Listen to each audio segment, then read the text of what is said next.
The internet died on October 14th. At first, nobody accepted that it was real. People refreshed their phones again and again. They switched airplane mode on, then off. They restarted routers. They waited for the familiar vibration of reconnection. It never came. Hours passed. Nothing returned. Satellites stopped responding to pings.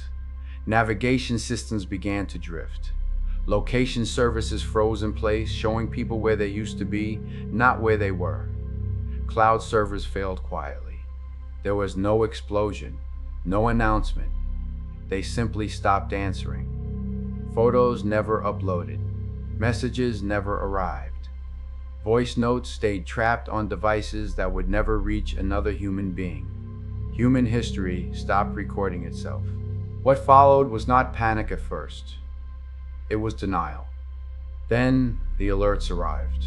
Short messages, cold language, no explanations. Leave the city. Do not return.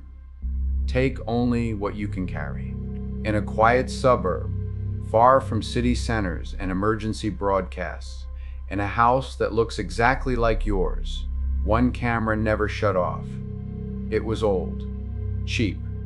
It wasn't connected to anything important. It simply kept recording. It didn't capture explosions. It didn't capture riots or military convoys. It captured waiting. For thousands of hours, this footage sat untouched, collecting dust along with everything else. As the world outside slowly forgot how things used to work, commands that had always been followed by reward, and he was waiting for a door that had been locked from the outside. The evacuation alert arrived at 2 in the afternoon. The man read it once. He didn't react immediately. Outside, the street was already changing. Cars blocked one another at intersections. People shouted directions that nobody followed.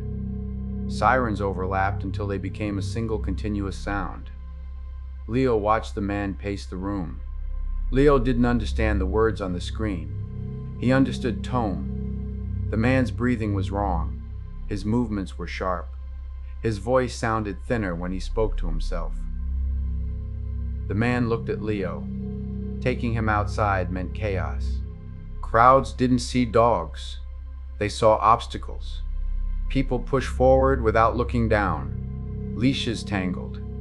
Someone always fell. A leash snapping. A stumble. A moment of separation. That was all it would take. He closed the windows carefully, checked the locks twice, pulled the curtains halfway, then changed his mind and opened them again. He filled the food bowls slowly, leveling them by hand. He loaded the automatic feeder and watched it dispense once, just to be sure. He filled the water bowl and waited until it refilled on its own. Then he knelt down and pressed his forehead against Leo's. His hands were shaking. Then he gave a command Leo had trusted his entire life. Wait. Leo sat immediately, tail wagging. This was familiar. This was safe. I'll come back for you. A promise spoken, without knowing if roads would still exist to keep it. The man picked up his bag. He stood by the door longer than necessary. Then he left. The door closed. The lock clicked. The sound echoed through the house longer than it should have. Leo stood. He walked to the door, sniffed beneath it, waited for the familiar scent of the man to return. Nothing happened. Leo sat down. He waited. The first day passed quietly. The feeder buzzed at the usual time. Food dropped into the bowl. The water refilled itself. Leo ate slowly, then returned to the door. He slept lightly. Every sound mattered. A car passing far away. A voice carried by the wind. Footsteps that turned out to be nothing. The second day passed. Then the third. The street outside grew quieter. Not calm. Wrong. Too much wind. Too few engines. The car never came. On the 14th day, everything stopped at once. The lights flickered. The feeder buzzed once, then went silent. The hum inside the walls vanished. The power grid failed. The house became still. Leo waited by the bowl longer than usual. Nothing happened. He nudged it with his nose. Once. Then again. Hunger arrived slowly, not as pain, as confusion. The routine was broken. Leo checked the door, then the hallway, then the window. Nothing changed. He drank from the toilet, found crumbs beneath the cabinets. In the pantry, he tore open a forgotten bag of flour. White dust exploded across the floor. His paw prints crossed the room and led back to the front door. Days blurred together. Dust thickened. The smell of the house changed. Food smells faded. Human smells faded. Outside, grass grew tall enough to brush against the windows.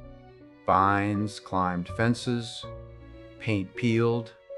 Nature moved faster than memory. Other dogs adapted. They formed packs. They remembered instincts that had been dormant for generations. They hunted. Leo watched them through the glass. He didn't bark. He didn't whine. They were moving. They were moving. He was waiting. One afternoon, Leo jumped against the dining room window. The glass cracked. Leo landed wrong. Pain followed. He limped afterward. The window stayed intact. He never tried again. Leaving meant abandoning the door. And if the man returned, Leo needed to be there. So he stayed. Weeks passed, then months. The house grew quieter. The clock on the wall stopped ticking. Of hands scratching behind his ears.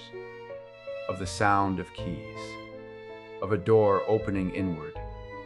Sometimes he woke up and lifted his head, certain he had heard something. He was always wrong.